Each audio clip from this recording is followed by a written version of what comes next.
morning. Today I am going to continue with the bio chapter, the flower. Students, we have learned in the previous class parts of a flower, types of pollination, agents of pollination. So today let us learn what is fertilization. Yes, after pollen grains, that is, the pollen grains land on the stigma. Once the pollen grains land on the stigma, it germinates to a sugary substance secreted by the stigma. The pollen grains send a tube, that is the pollen tube. So this is the pollen tube.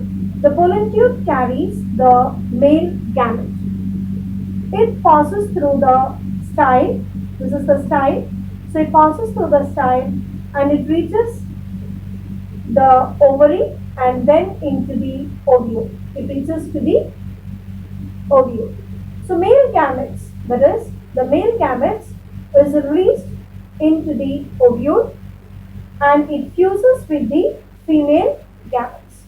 So the fusion between the male gametes and the female gametes is known as fertilization. And now, after fertilization, let us see what happens. After fertilization, the zygote, that is a single cell structure, is formed, that is known as the zygote.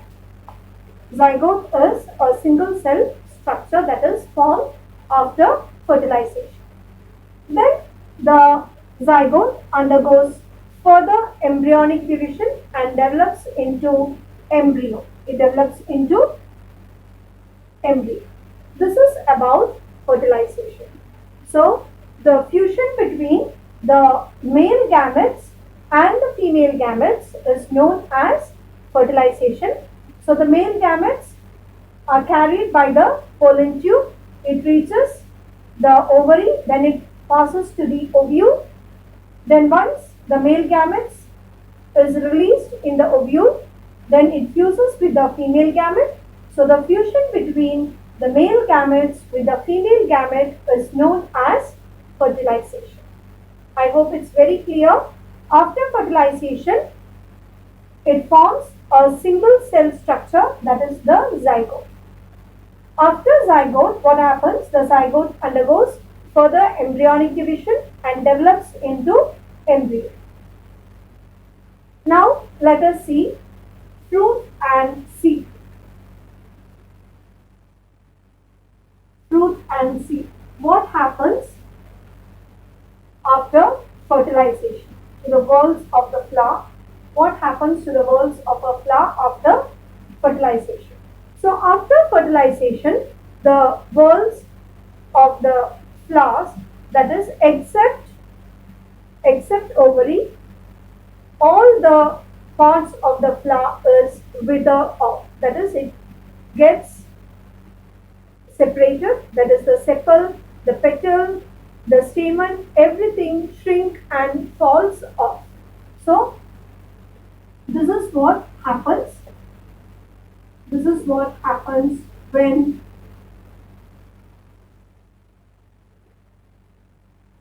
what happens after fertilization. A series of changes takes place in the flower.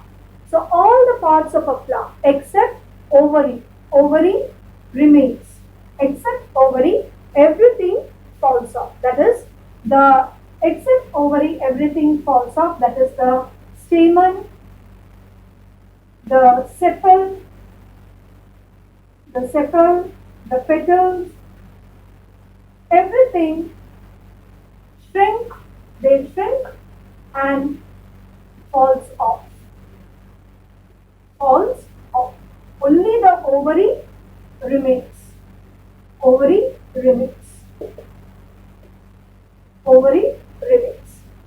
Yes, the ovary remains. All the parts of the flower, that is the stamen, the sepal, the petal, everything shrink and falls off. But in certain plants, the sepal persists within the fruit. So it remains. In some plants, what happens? The sepal remains within the fruit. For example, brinjal, brinjal, tomato, etc.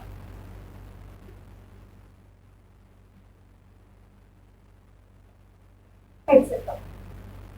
After this, the ovary. What happens to the ovary? The ovary develops into fruit, and ovule develops into seed.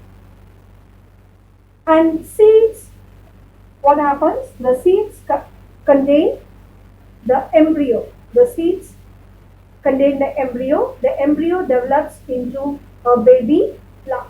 So this is how the fertilization takes place in plants. That is, after fertilization, what are the changes that take place? Students, let us see now parts of a fruit. The pericarp is composed of following three layers, that is the epicarp, mesocarp and endocarp. Epicarp is the outermost layer of the fruit, which is very thin and it covers the entire fruit. This is known as epicarp. Now comes the next layer, that is the mesocarp. It is the middle pulpy edible part of the fruit. So mesocarp is the middle pulpy edible part of the fruit. Then comes the endocarp. Endocarp is hard membranous. It is a hard membranous that encloses the innermost layer of the seed. So this is about the three layers of a fruit: epicarp, mesocarp and endocarp. Now, students, let us see about dry and fleshy fruits. Before that, we will learn what is a symbol fruit. Symbol fruit means when a single ovary of a flower forms only one fruit. So when a single ovary of a flower forms only one fruit. Symbol fruits are being divided, that is, symbol fruits are two types, or divided into two types, that is, one is dry fruits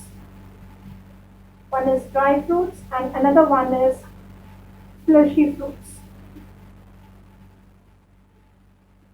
Fleshy fruits.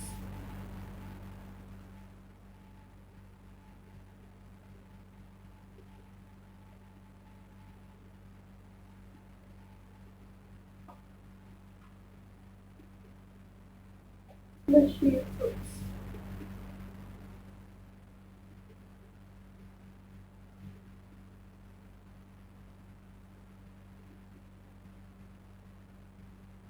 Yes.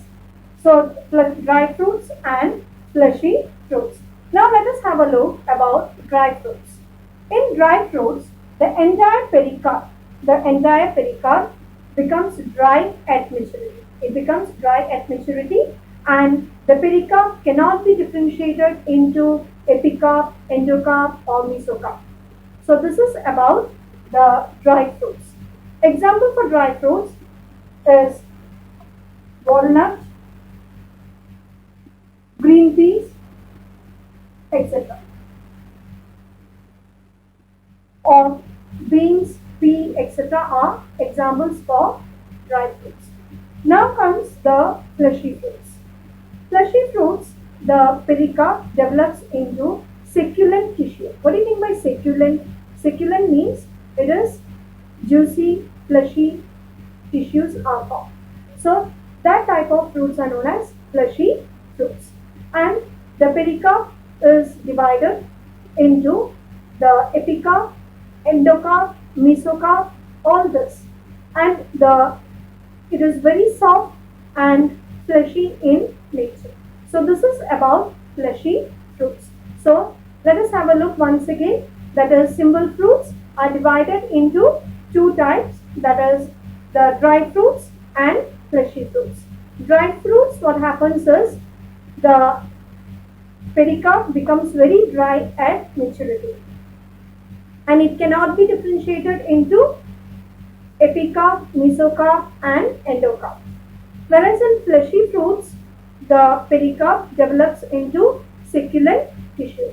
The tissues are very soft, that is, and fleshy in nature, and it is usually differentiated into the epicarp, mesocarp and endocarp. This is about dry and fleshy fruits.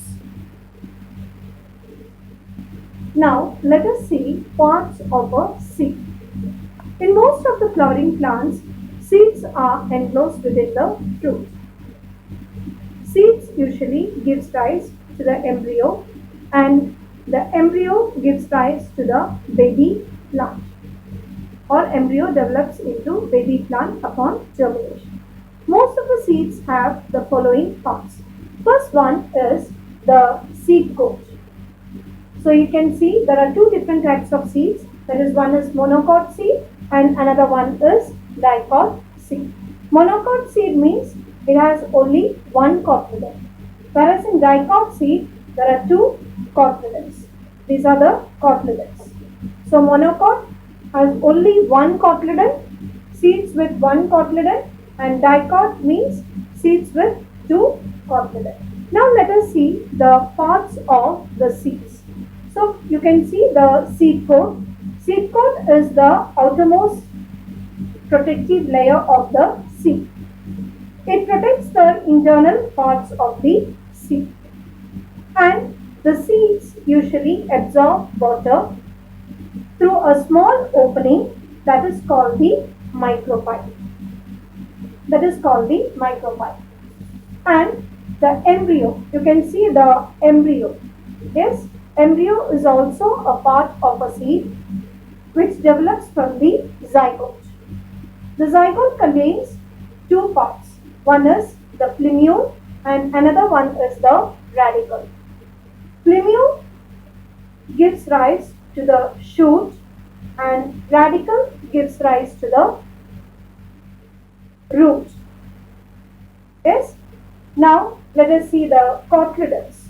What are cotyledons? Cotyledons are also called as seed leaves. The main function of cotyledon is to nourish the seedling during germination, and they surround the embryo.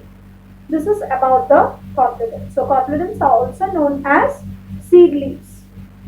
They surround the embryo, and the main function of cotyledon is to nourish the seedling during germination. So next comes the endosperm. What do you mean by endosperm? Endosperm lies just beneath the seed coat. Yes, the main function of endosperm is they produce food. They produce or they provide food to the embryo. They provide food to the embryo. That is the main function of endosperm. So endosperm, the main function of endosperm is they provide food to the embryo. So this is about the parts of a seed. So students, let us learn about germination. What is germination? Germination is a process by which the dormant embryo develops into young plant. So the dormant embryo that develops into a young plant, that is known as germination. Now let us learn about what are the conditions necessary for germination. First thing, that is, the seeds require water, oxygen and temperature, adequate temperature for germination.